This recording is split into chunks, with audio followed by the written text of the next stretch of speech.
ছোট থেকেই আমি দেখে আসছি সরস্বতী পুজোর পরের দিন বাড়িতে হতো শীতল ষষ্ঠী পুজো আর হচ্ছে গোটা সিদ্ধ।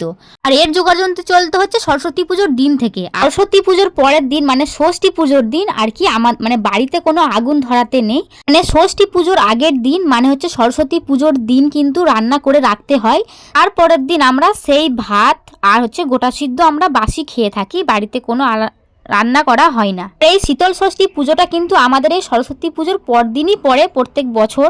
আর এই শীতল ষষ্ঠী পুজো আর কোনো সময় হয় নাকি সেটা আমার জানা নেই। আর এই ষষ্ঠী আগের দিন থেকে পেতে রেখে তার পরের দিন কিন্তু পুজো করতে হয়, মানে নতুন গামছা, অনেকজনকার অনেক রকম নিয়ম আছে, কেউ নতুন কাপড়েও দেয়। তারপর পুজো হয়ে গেলে যে আগের দিন যে রান্নাগুলো হয়েছিল সেগুলো দই ছিটিয়ে দিয়ে তারপর সেই রান্নাগুলো খাওয়া হয়। আর সেদিনে কোনো আগুন তো ধরাতেই নেই। আমিও কিন্তু সকাল সকাল ষষ্ঠী পুজো করে নিচ্ছি। আর আমাদের কিন্তু গোটা সিদ্ধ হয়েছে, তার পাশেই দেখো রয়েছে হাঁড়িতে, তো সেটা দেখাচ্ছি। আর গোটা সিদ্ধ হচ্ছে সমস্ত সবজিগুলো কিন্তু না কেটে, অনেকজনা মশলা দেয় অনেকজনা না মশলা দিয়েও করে, তো সেগুলো গোটা কেটে গোটা সিদ্ধ করতে হয়।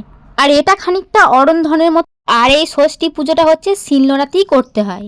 আমি কিন্তু ভাত তরকারি সমস্ত দিয়ে কিন্তু পুজো দিয়ে দিয়েছি গোটা সিদ্ধ দিয়ে। আসলে এই সময় গোটা সিদ্ধ খাওয়াটা শরীরের পক্ষে অত্যন্ত ভালো।